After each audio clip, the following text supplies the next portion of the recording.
Thank you. Well, just to recap on the breaking news that we have had in the last few minutes, the Prime Minister has sacked Nadhim Zahawi as party chairman. This is after a report by his ethics advisor into Nadhim Zahawi's tax affairs. He says in a letter, following new information which came to light in recent days regarding your personal financial arrangements and declarations, I asked Sir Lori Magnus, the independent advisor on ministers' interests, to fully investigate this matter.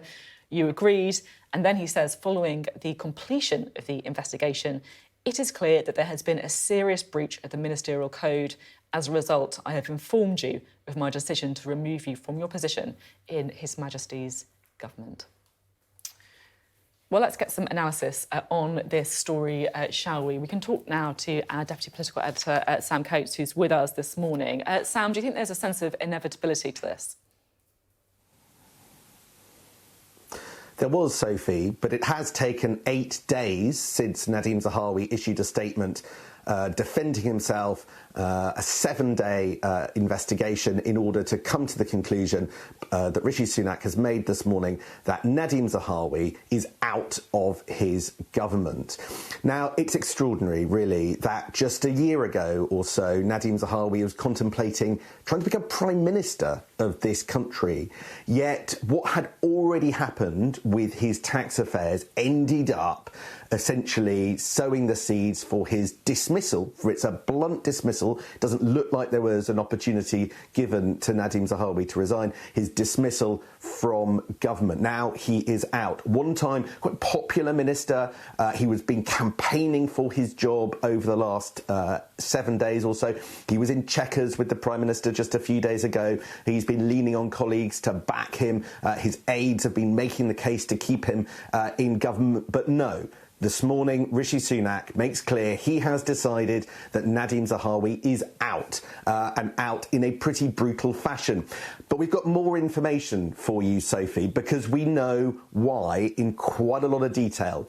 Because in addition to the letter that Downing Street has released from the Prime Minister to Nadhim Zahawi dismissing him, we also have the letter. It's a 4-page letter from Sir Lori Magnus to the Prime Minister outlining why Nadhim Zahawi couldn't remain in government. And I have to say, Sophie, it's one of the most detailed and unsparing assessment that I can remember from an independent ministerial advisor on ethics about a serving cabinet minister, and makes absolutely clear in pitiless detail why Nadhim Zahawi could not stay in his job. I've got the letter in front of me. Let me just run you through some of the key points that it makes. Essentially, the conclusion that the independent ministerial advisor has got to is that all the period through 2021 and 2022, when HMRC was investigating Nadhim Zahawi's case, is that he didn't realise that he was the subject of a formal investigation and therefore didn't tell any of the relevant people that he should have done, like permanent secretaries in the Education Department, the permanent secretary when he became Chancellor, which oversees HMRC. Nadhim Zahawi didn't admit to them that he was under investigation by HMRC, Lori Magnus has found. And he claims, Nadhim Zahawi claims, that that's because whilst he was aware of a few inquiries, he didn't think that that amounted to be under investigation. And basically Lori Magnus just says that's nonsense. He says that impression that ministers are expected to understand what that means. And I consider, this is Lori Magnus writing, I consider that an HMRC investigation of the nature faced by Mr Zahawi would be a relevant matter for a minister to discuss and declare as part of their declaration of interest. And it's the kind of thing that you should speak to your permanent secretary, the most senior civil servant in your department, about. And it's that failure to tell the Education Permanent Secretary and the Permanent Secretary to the Treasury.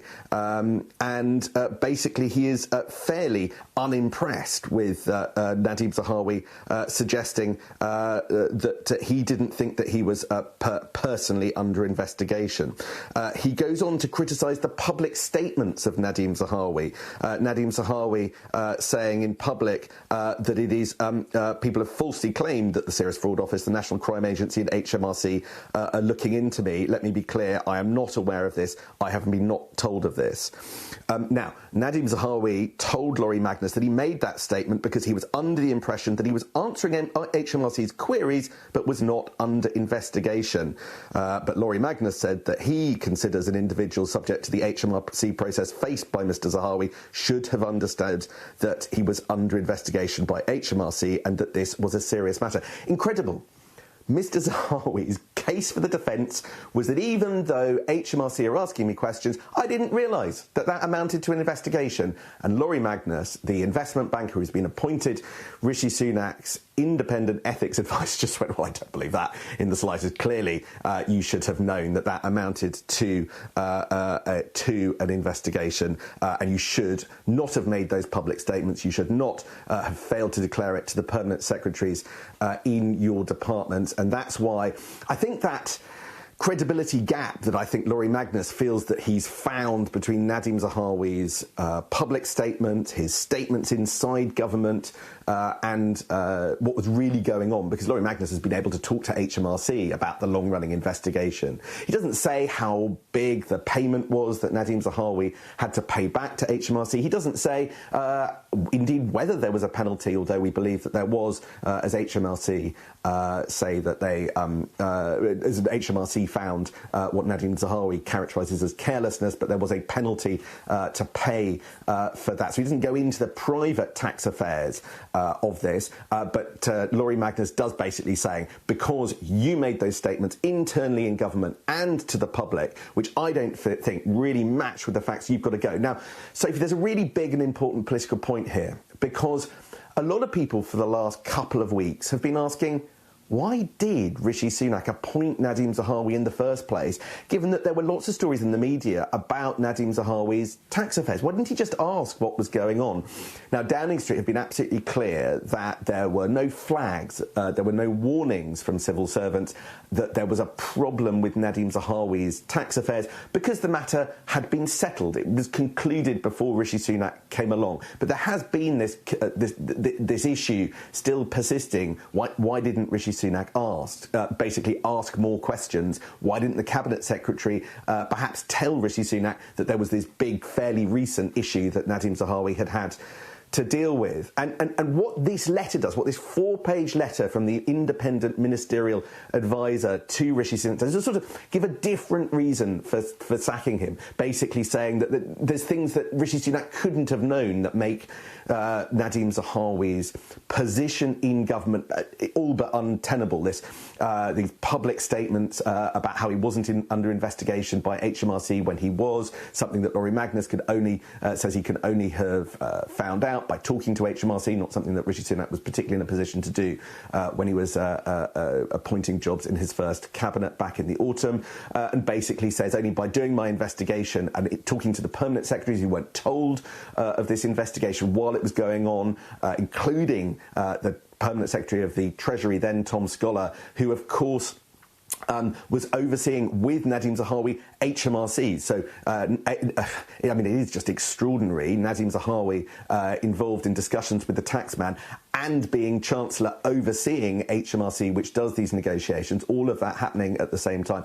But essentially what Laurie Magnus has done, as well as giving an unsparing account of why Nadhim Zahawi can't keep his job, is also, to some degree, providing cover, a shield for Rishi Sunak, exculpating the Prime Minister from not asking enough questions, saying it was only because I know these other things that were not in the public domain, that were not the subject of public disclosure, because of my essentially 6-day, 7-day investigation, that we've uncovered the real reasons why you should get rid of him. So some attempt at shielding the Prime Minister from the fallout. But it's a brutal letter, the one from the independent ministerial advisor, Sophie. It just is. It concludes that my overall judgment is that Mr Zahawi's conduct as a minister has fallen below the high standards that of Prime Minister you rightly expect from from those who serve in your government.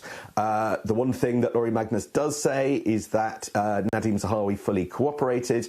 I think he felt he had a case to make, that he didn't know he was under full investigation. He didn't realise that these things were a problem. But as you've been hearing, Lori Magnus dismisses out of the water the idea that Nadhim Zahawi could be going around saying he wasn't under investigation, failing to tell permanent secretaries that he had been or was under investigation, all because the questions in Nadhim Zahawi's view, as he told the ministerial advisor, didn't amount to a proper formal probe. Nonsense, basically, is what Lori Magnus says, and that's why this morning Nadhim Zahawi is no longer part of the government, no longer Conservative Party chairman, and there's a reshuffle underway.